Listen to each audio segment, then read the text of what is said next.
कराई दो देवो कराई शिव चर्चा जी। हाँ बाबा। ए बाबा जनुआ से शादी कराई दो देवो कराई शिव चर्चा जी। बस ये चाहिए बाबा।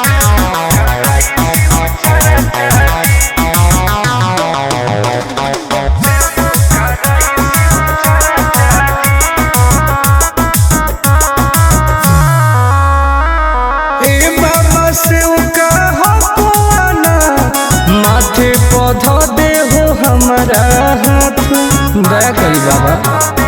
ए बाबा हमरो सुनी कर दे हो कवनो कमाल जी हमरो है मन फिलहाल जी। मार दे हो ऐसन मंत्र रहबै दोनों खुशहाल जी।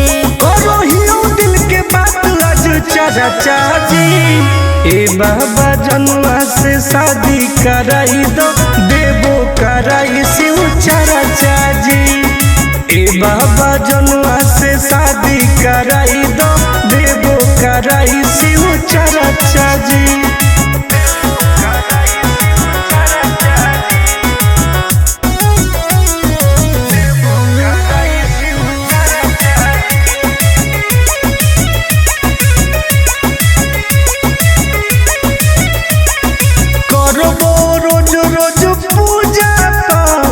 भंगिया के गोला चढ़ाइबो साथ। हाँ बाबा। तोरे पहो विश्वास जी टूटे नदी हो आस जी। करो है बहुते के अर टोन टोन आनंद पराकाश जी। सबले मई उठाई हम खर्चा जी।